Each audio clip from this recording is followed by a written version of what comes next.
Thank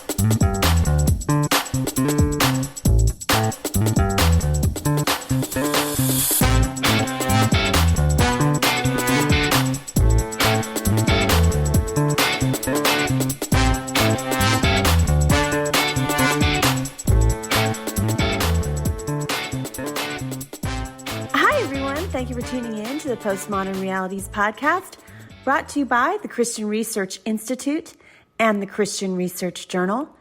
I'm Melanie Cogdill, managing editor of the Christian Research Journal. It's June 2022, and this is episode 293, which is a conversation about sexual identity and the biblical philosophy of gender. On this episode, I'm joined by Dr. Doug Groothuis, who is professor of philosophy at Denver Seminary and a longtime contributor to the Christian Research Journal. Doug has written an article for our current issue of the Christian Research Journal, which is volume 45, number 1, and his article is called Sexual Identity and the Biblical Philosophy of Gender, and our subscribers can read his article in our new print edition. If you want to subscribe and read his article, go to equip.org. And for the month of June, we are having a very special offer as you help us end our fiscal year in a strong position. You can access this offer at our website, equip.org, and we are offering one subscription for your gift of $30 or more. Normally, that's a retail value of $33.50. 2 subscriptions for a gift of $55 or more. 3 subscriptions for a gift of $75 or more, and 4 subscriptions for a gift of $100 or more, and you would be able to gift some of those subscriptions to some friends or family who would be interested in our content. In addition, if you are giving us a gift of $100 or more and get those 4 subscriptions, you also receive 2 hardcover books. They have some of the best of our articles from our vault, and you get 1 copy each of the best of the Christian Research Journal, the book What is Truth, and the book Whose Ethics, Whose Morals. So go ahead and get the print edition right to your door. Not only that, you will also be able to, with your subscription, access all of our online exclusive content. And now back to the podcast. Doug, it's good to have you on. Yeah, thank you. I appreciate it.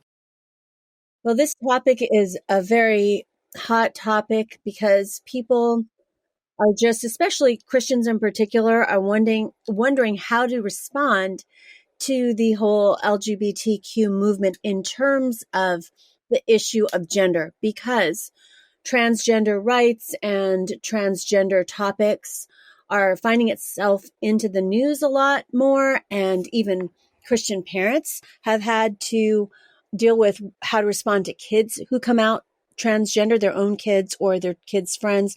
So why don't we, before we get into the topic in depth, I would like you to just kind of give an overview.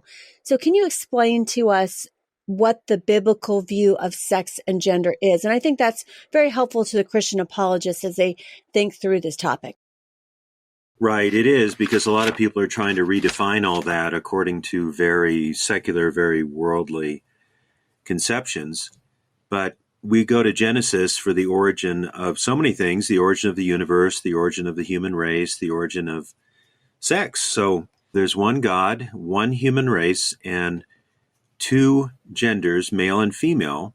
And anything beyond that, anything beyond what God set up for man and woman, that is heterosexual marriage, is something that comes from the fall in light of Genesis 3. But what we're seeing now is that people are trying to normalize all manner of things. And it's been progressive because it used to be just let gay people do what they want and don't be judgmental, just tolerate it. And then it was, well, we have to legalize same-sex marriage, just accept that. That's all we want. And now things have gotten even more severe in terms of separating biological sex from gender, and then make gender really arbitrary on whatever the individual wants to make it. But biblically, it is very straightforward and life-giving. We have a good creator who created the world as good, and after he created human beings, he said, it is very good, and he created only 2 genders. So biblically, sex and gender are the same thing. That is, we are male or female, and we should act in a way, or we should express our sexuality in light of who we are biologically.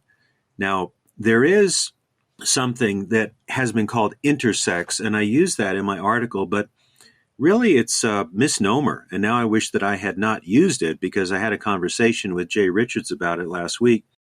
And he said it's really a misnomer because human beings are still male or female, but there are these disorders of sex development, or DSDs, that can give ambiguous genitalia and so on. But according to Deborah So, who's not a Christian, she has a book called The End of Gender. I can just read this for a minute. Biological sex is either male or female. Contrary to what is commonly believed, sex is defined not by chromosomes or our genitals or hormonal profiles, but by gametes, which are mature productive cells. There are only two types of gametes, small ones called sperm that are produced by males, and large ones called eggs that are produced by females. There is no intermediate type of gametes between egg and sperm cells. Therefore, sex is binary. People will sometimes appeal to intersex cases, and as I said, that's really a misnomer, and say, well, you see, it's not a binary, it's not male or female. But really, biologically, it still is male or female. And theologically, from Scripture, that is the original design and order of creation. And if people are damaged physically or psychologically from the fall, that doesn't normalize it, or that doesn't make it acceptable, or it's not something we should now celebrate, but it's a condition that has to be worked with, not affirmed. Well, I want to ask you a little bit more about gender ideology, because I think there are a lot of people in our culture, when they communicate with Christians, they like to say that when you were born biologically really isn't the meaning of gender. Gender really is determined by certain sociological and cultural differences that we might have. And so it includes a various different range of identities. So what exactly is gender identity? Because we hear that more and more, not just about the fact that people would say gender isn't merely a social construct, but actually how you are thinking about yourself, but that it is more than biological. It includes these sociological elements to it. Right. Well, you can speak descriptively and normatively. So even within a heterosexual understanding, there are different ways to be a man, different ways to be a woman. But the biblical dichotomy really has to do with sexual ethics. So the only type of sexual intimacy that is allowable biblically is sexual intimacy within marriage between a man and a woman. But certainly from culture to culture, how people are men and how people are women will vary with respect to clothing, with respect to mannerisms, and so on. So certainly there is variability there. There's no question about that. But biblically, we go back to who God made us biologically, so our expression of our sexuality should be consonant with who we are as male or female. Now, what gender ideology says is that your biology is irrelevant to your gender identity.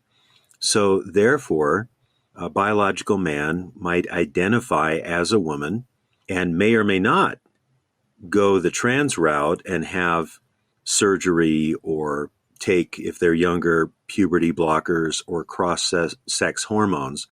Now, there's a huge movement in the last several years, particularly among young women, and I mean women even before puberty in some cases, who have decided that they do not want to be girls, they want to be boys. And there has been a tremendous spike in this. It's called gender dysphoria. It used to be extremely rare, but somehow it's become what you have to call a social contagion. And there's a big internet community, a lot of it on YouTube, supporting these very young girls wanting to make this transition, which from a biblical viewpoint is actually impossible. You can't go from one sex to another, although you can change your body through surgery and through chemicals and so on. But the thing that we really need to focus on here is the whole idea of identity, because in the postmodern world, identity is fungible and negotiable and ultimately arbitrary. So if I want to identify as a female, then you have to call me a female. Or if a female wants to identify as a male, you have to consider their preferred identity, their preferred pronouns, and so on. And it's really what I call a dualistic nihilism. And by dualistic, I mean there is a duality or a dualism between the self and the body. The self is not at all governed or conditioned by the body. So the body you are born in really has no normative force, no say in your identity. Your identity is in the self. And what is the self? The self is not associated with the body. For most of these folks, the self is not under any divine authority or part of a sacred order. So it comes down to what Carl Trueman says in his brilliant book, The Rise and Triumph of the Modern Self, of something called expressive individualism. It's the free-floating, arbitrarily acting will, not beholden to nature. There's no design in nature. There's no command from the Lord. There's no normative pattern for the family or anything else. It's all up for grabs. And more than that, you go from having to accept these things to having to celebrate them and then having to even participate in them. And I get some of these distinctions from Matt Walsh. So right now is Pride Month. And the Major League Baseball players are being told they have to wear a patch, a rainbow patch. And some of them are saying, no, we won't, because we do not affirm these kind of things. We're not bigoted. We don't hate people who are different than we are. But one fellow said, Jesus doesn't endorse this lifestyle, so I don't want to wear these patches or this particular patch. And this person has just been attacked as vicious and hateful and horrible. And this shows how far down the road we are with this radical distinction between biological sex and then you might call it elective gender. What gender do you choose? I think it was 2 or 3 years ago, I saw an article online that said there were 64 different genders. And that's probably a conservative estimate now because it's been a few years. And you can just keep multiplying the genders in accordance with the limits of your imagination. So, you're kind of laying out to us this new gender ideology it almost seems like a required belief that our culture would like people to hold, right? So why should Christians be concerned about this ideology? Now, you just mentioned professional baseballs, and also I think a lot of us just have gotten used to seeing it everywhere. You mentioned that June is Pride Month, and for the whole month, it's not just the people who hold to being queer themselves, but rather that not just the baseball league, but many businesses are promoting this. So I'm getting emails promoting it. I go into my local, for example, Target, and I see all kinds of celebration about this. So should we be concerned about this gender ideology? Well, definitely, because it is everywhere. It's just hurtling through all the institutions, businesses, state education. It's even getting into the church. Let me give you an example. I was a speaker at a local convention last weekend, the Western Conservative Summit, and there were about 2,000 people there at a very large hotel, and right at the same level as the United States flag was the rainbow flag. It was just flying in all of its colors. And I wrote a card to the manager and I said, I'm really bothered that you would fly that flag at the same level of the United States flag, and I'm sure 99% of the 2,000 people at your hotel for this conference would agree with me. I don't want to just base things on whether I feel offended or not, but I do want to register a complaint because I'm not going to just lie down with the imposition of gender ideology everywhere. I'm going to be part of the loyal opposition. But one area where people need to be extremely careful is state schools, because gender ideology and the exposure of all manner of sexual activities is being presented to very young children. And there was recently a controversy in Florida where the governor, DeSantis, signed a bill, thank God, banning sex education, I think kindergarten through third grade. Well, that's something. That's a start.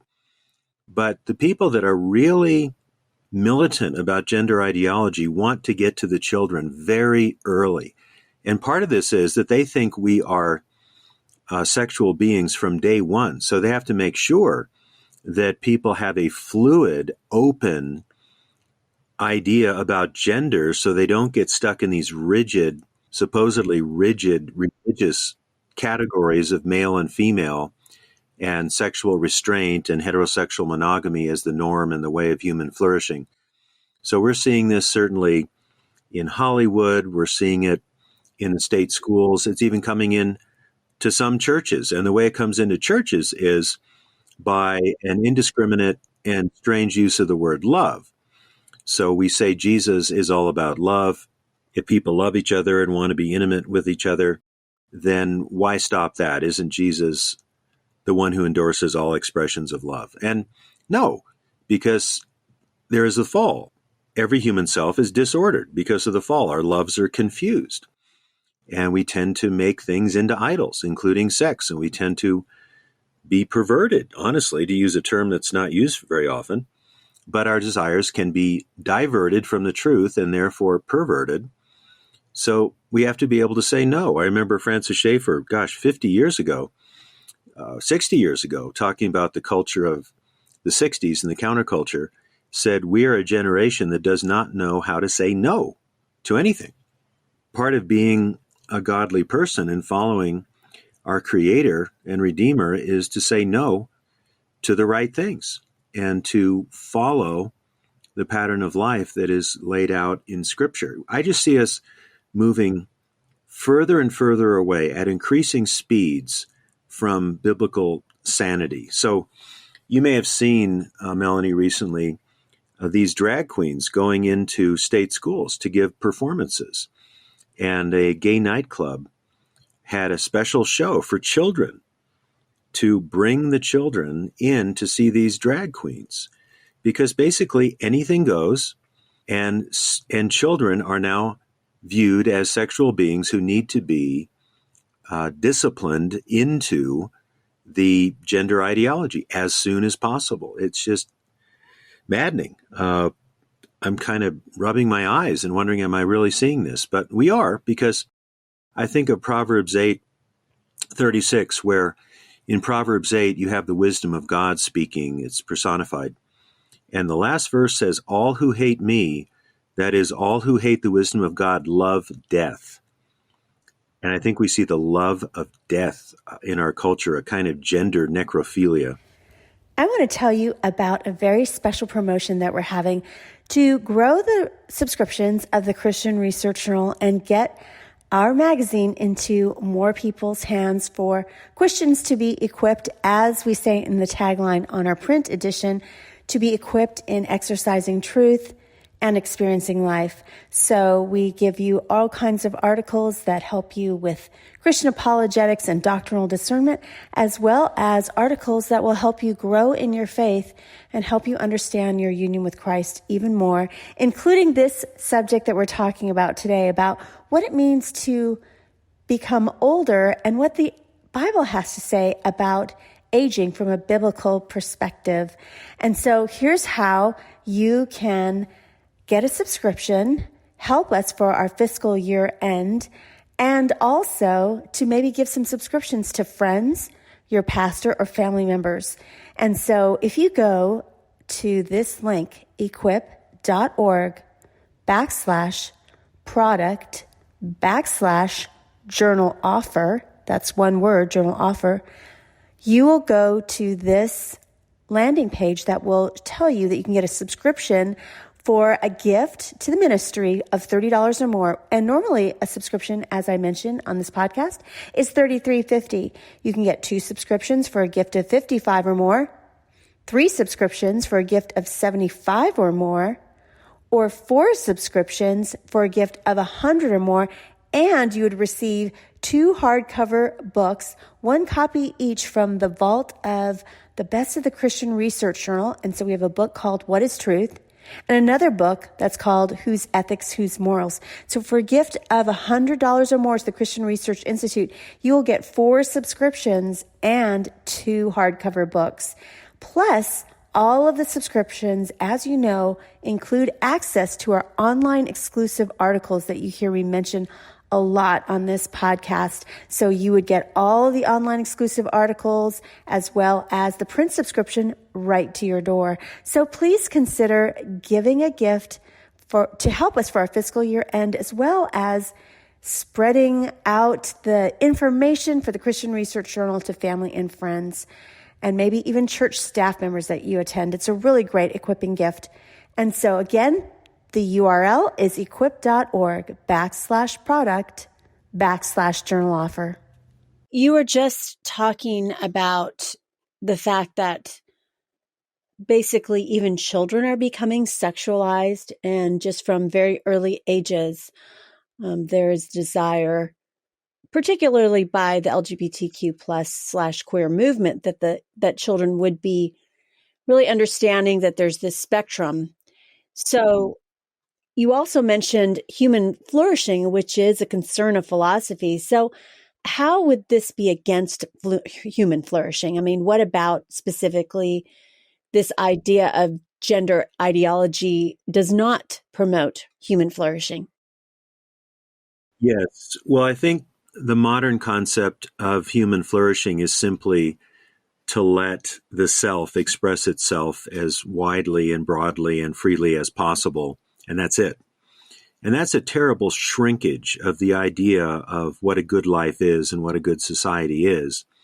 Even if you go back to the Greeks, like go back to Aristotle, there was this idea of happiness, and happiness meant a life well lived in the community, where each thing is achieving its designed end, this idea of a telos. Now, Aristotle could only take us part of the way, really, towards the good life, because he did not have the scriptures to guide him. But biblically, we know the world is created and designed by a good God, and that we have a nature. God has given us a human nature made in the image and likeness of God. And we know that we are therefore originally very good, but also now very bad because of the fall. So we need direction. And human flourishing is not simply a matter of satisfying or stimulating our nerve endings or having erotic experiences of various kinds and increasingly perverted kinds. It's a matter of disciplining yourself before reality and the God who created you. So human flourishing requires restraint. Restraint is the price of civilization. So we need to direct and channel our desires, our erotic desires and all the rest of them, in the right places. So I think of what Jesus said, if anyone would follow me, he must deny himself, take up his cross daily, and follow me. So self-denial is really the path to flourishing, because you say no to what is bad and you say yes to what is good for yourself, for your family, for your community, and for the world as a whole. But this idea of what philosophers call teleology, or that we were created and designed to have a purpose and to fulfill that purpose, has been shrunk down to this nihilistic, vibrating, energetic, little noisy self. And then the self is really defined by erotic desire. And that's the situation we find ourselves in. So even if 80 or 90% of Americans say they believe in God or a higher power, the issue is, do we understand who God is and how he has designed us and who we are as gendered beings who do not give ourselves our own identity? We want to follow God. And as we follow God and come to Christ for salvation, then he gives us direction. So human flourishing has to do with self-denial, loving God first, loving your neighbor second, loving yourself third, restricting sexual intimacy to marriage, raising children, grandchildren. That's human flourishing. And I find something about the gender ideology really disturbing. And that is, if you're talking about the trans movement, let's say if a young man or a young woman goes trans, well, they have sterilized themselves. They will never have children. And there again, you see the love of death, because sexuality was meant for the union between a man and a woman in a covenanted relationship, and then in most cases, children, procreation. But if you go trans, you're sterile. You will not have any children, and you're actually mutilating yourself. I know that's a strong thing to say, but from a biblical standpoint, we have to say that. But how would you answer people who would say, specifically in our context, we have listeners from all over the world, but we're Americans, Doug and I are, and there's very much the idea in our society that being American is being able to live in a pluralistic society that does affirm individualism, and that we should be able to, express our individualism and, quote unquote, follow the American dream. So what harm is it really for someone to pursue this and what they would like to pursue of their own selves? Because really, isn't that what part of the tenets of our very society in America, that we would be able to have, life, liberty, and the pursuit of happiness on an individual level? There's some truth in that, certainly. But the whole idea of the American system is that our rights are given to us by God. That's in the Declaration. And then we have freedoms, like the freedom of religion, the freedom of speech, and so on. But the founders often said that this kind of a system only works when you have a virtuous people, or at least people who are law-abiding, or at least God-fearing, that kind of thing. And there's also a difference between the legal and the moral. So it may be legal for people to engage in all kinds of sexual activities behind closed doors, but that doesn't mean that it's moral, and it doesn't mean that it doesn't have bad effects on the society as a whole. But then we move into the legal area, such as state schools. So everyone pays their taxes to support compulsory education. Then the issue becomes, what is being taught? And if gender ideology is being taught, that goes against what I believe and you believe, and I think most taxpayers believe. So the law ought to reflect moral realities. I'm not saying the law is going to instantly make a good society, and the law will never regenerate anyone. We know that. But the law does set a context for a civil society.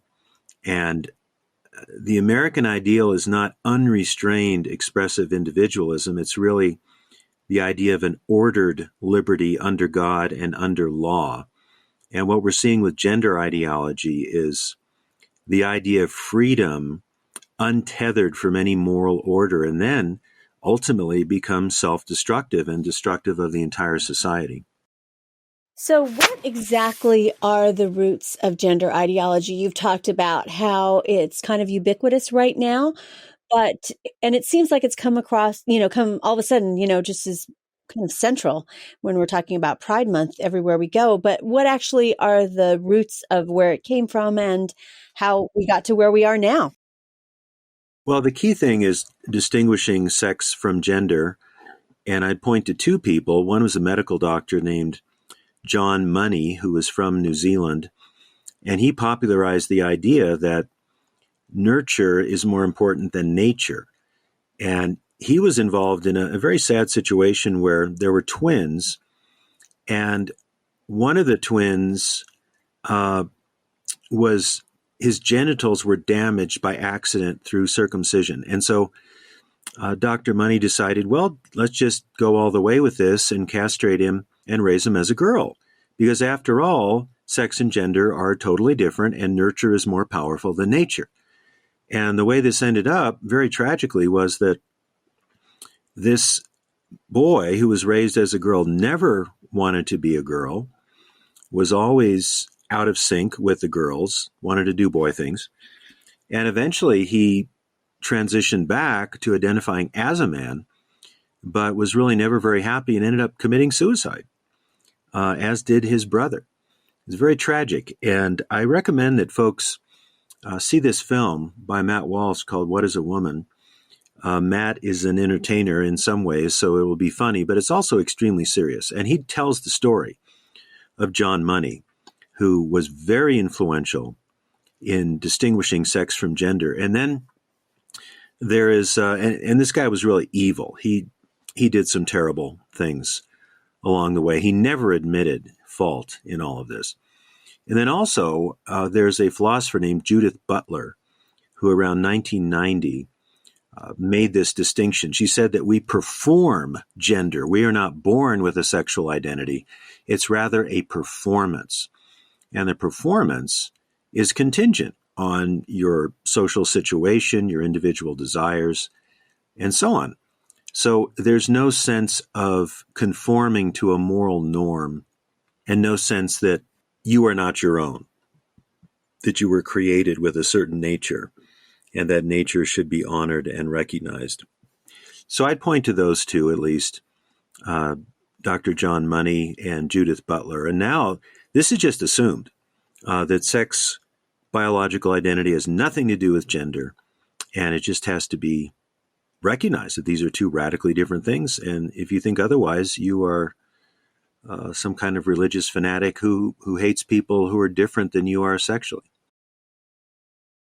You mentioned in your article that the whole movement, in terms of the queer LGBTQ plus movement, has also included in some of these issues race, because from a secular point of view, so now we're talking about Christians who talk about, race, but we're talking about people who are not Christians who are saying that one way in which we talk about queer folks is as sexual minorities.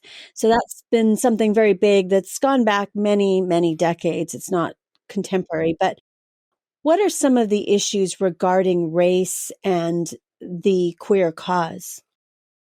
Well, it's all part of critical race theory in some ways, because critical race theory doesn't simply deal with race. It deals with people who have supposedly been oppressed or marginalized.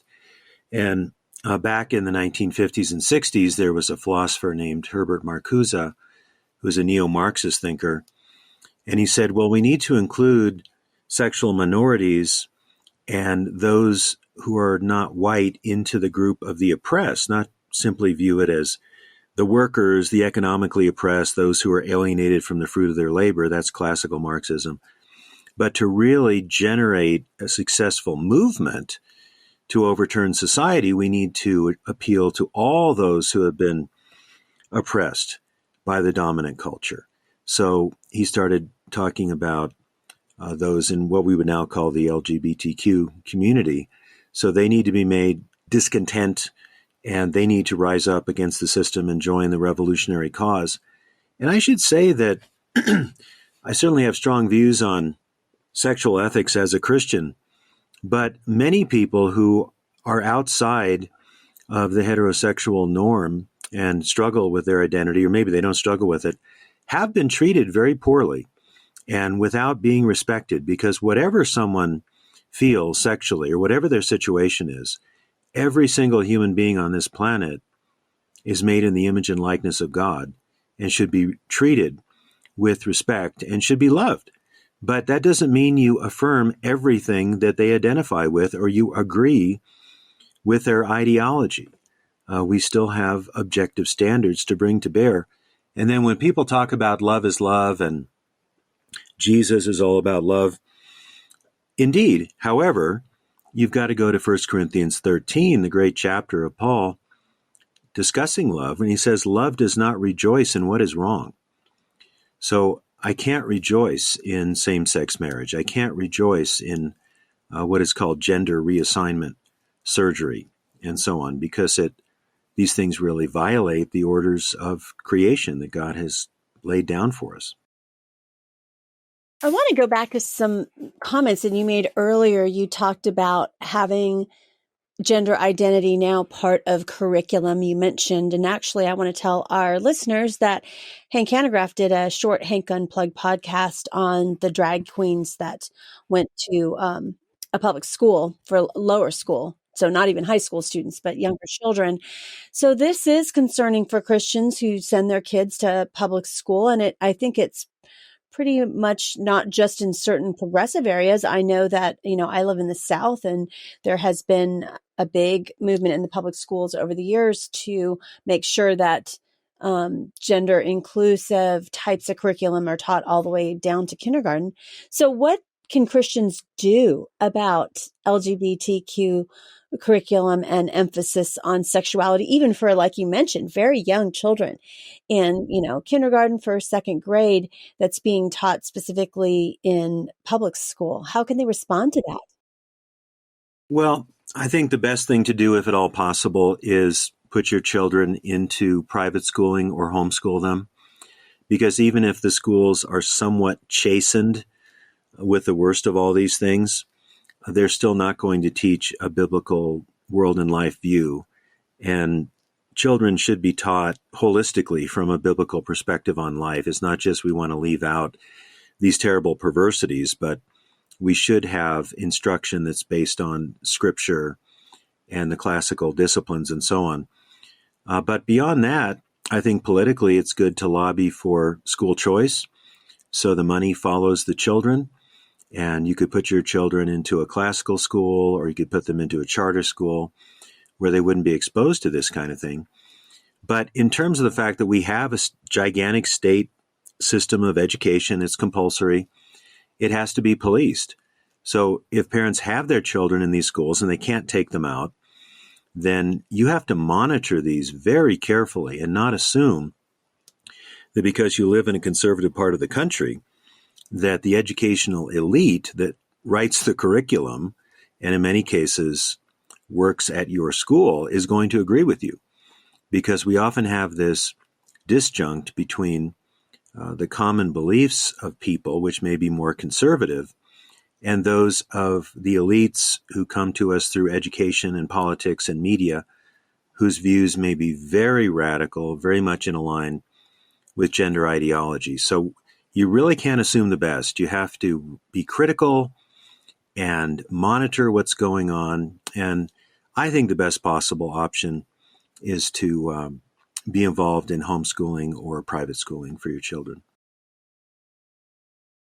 Well, one thing I want to talk to you about, because obviously, we talked about the drag queen situation, is that some people, particularly men more than women, it's been more of kind of a hallmark of the gay community in terms of men, is cross-dressing. And I do want to ask you about this and also tell our listeners that back last year in episode 235, we did an entire episode on cross-dressing, and it's called Does the Bible Dictate Clothing Styles by Gender, Cross-Dressing and the Gender Binary? So if anyone wants to go back into the archives, if they're a newer listener, and listen to that episode that we had. But is cross-dressing permitted in the Bible? Because, people say, it's not something new. I mean, all the way back to Shakespearean times, it wasn't women who played women parts, but actors, men who played parts in those Shakespearean plays. So cross-dressing isn't something that's just, okay, drag queens, a more modern type of, phenomenon, but it's gone back, for many centuries. Right. Well, sin has gone back many centuries too. So I think I would make a distinction between something like a drag queen and a case where a male actor is pretending to be a female or vice versa. Everybody knows that, I believe. So I think the biblical prohibition is against deception. So Deuteronomy 22:5 says that a man should not dress as a woman or a woman as a man. I think that has to do with trying to pretend you're someone you're not. Because if God created you a male, you should act like a male. If God created you a female, you should act like a female.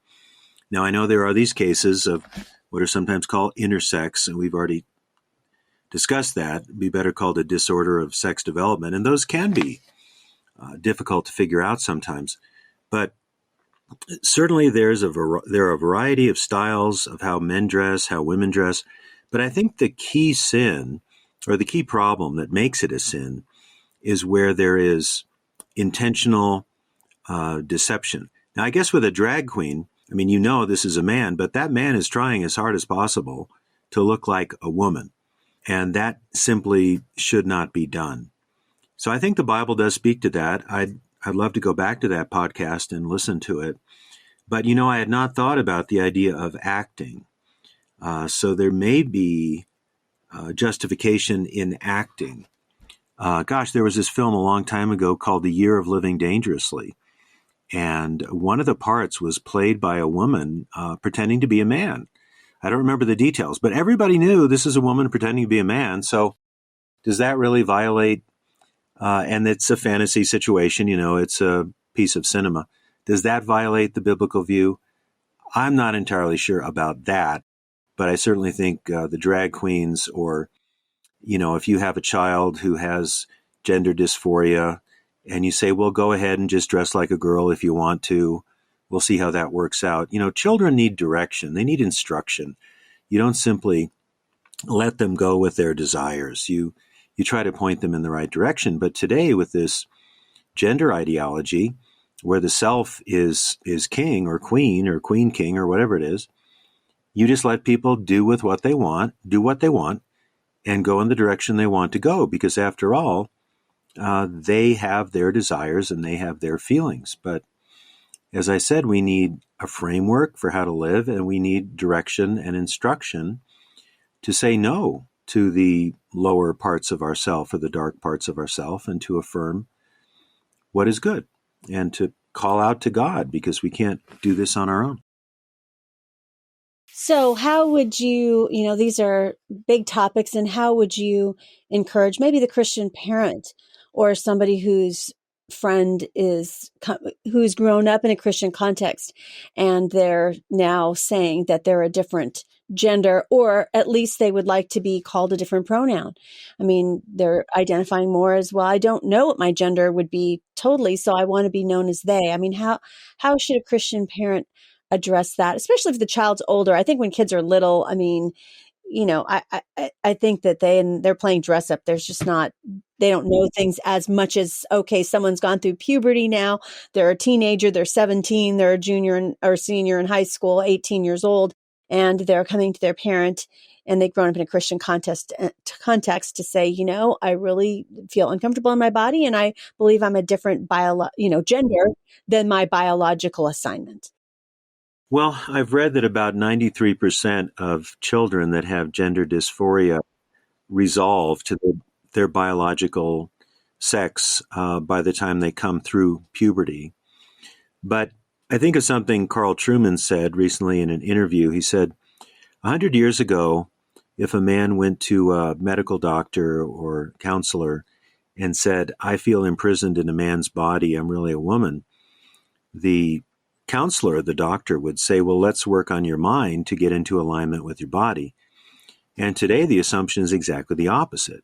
If you're a man and you feel like you need to be a woman, then let's reassign your gender, right? Or vice versa. So the fall affects us all in different kinds of ways, but the more commonsensical way of dealing with this problem of gender dysphoria, which is something of a social contagion, I think, is to say, well, let's try to work out how to be in the body that God gave us in the right sort of way. So if a woman, let's say a young woman, wants to be a boy, you'd say, well, why? And there can be counseling. A lot of young girls go through struggles, and they're afraid of being a woman. They're afraid of menstruation and all the rest of it. They don't understand it. And they may think that being a woman is a losing proposition in this world. So it may be more of a social contagion or social pressure or fear than any kind of deep discomfort with one's own body. And these things typically resolve once people go through puberty. But my goodness, I mean, what if you let a 15-year-old girl have what they call top surgery, which is a double mastectomy, and then go on puberty blockers and then cross-sex hormones? That girl is never going to be the same again. And there is this phenomenon now of regret over having transitioned. And that's not surprising that something like that would happen. Now, you did, Melanie, also raise another issue of pronoun use. And I gave a talk at a L'Abri conference a few months ago about a biblical view of identity. And during the question and answer time, someone asked me about the issue of preferred pronouns. And I had really not thought of that in depth. So I was trying to think on my feet, and I tried to give a decent answer. And then afterwards, some parents said, well, I have an adult son who identifies as a female, and I can't even have a relationship with my child unless I call him a her. So that is just tough, because on the one level, you don't want to say something that's not true. You don't want to call a female male or a male female, but there's the relationship to consider too, right? Especially with your children. So this is a very difficult situation to try to figure out. But the bottom line is we have to stay true to Scripture and not let the world stuff us into its gender ideology mold. I do think that would probably have to be, in terms of pronoun use in children who are now, maybe they've deconverted from the Christian faith, that would definitely have to be very nuanced, because if you want to have a relationship with your child and now they're saying they're not a Christian and they totally reject it, I think, you need to keep that under consideration. And then if they come back to Christ, or maybe they weren't a Christian, even though they're in a Christian home, and they come to Christ, then all those kinds of things I think would end up changing as they get to know who God is and understand what the Bible teaches about sexuality. Well, finally, on a much lighter note than this conversation today, I have a fun rapid fire question for Doug. And Doug, it's June, so it's graduation month. So what advice would you give now to your 18-year-old self? Become a Christian. I didn't become a Christian until I was 19. It would have been better if I had become a Christian right after high school. Well, that's a good answer. Thanks, Doug, for being a guest again on the Postmodern Realities podcast. Well, you're welcome. Thank you. You've been listening to episode 293 of the Postmodern Realities podcast with today's guest, Dr. Douglas Groothuis. He has been talking about his new article in our print edition 45, number 1, and his article is called Sexual Identity and the Biblical Philosophy of Gender. If you do not already subscribe to the Christian Research Journal and would like to get our print edition to your door with his article in it, you can help us end our fiscal year strong and get a special offer to our journal by going to our website, equip.org.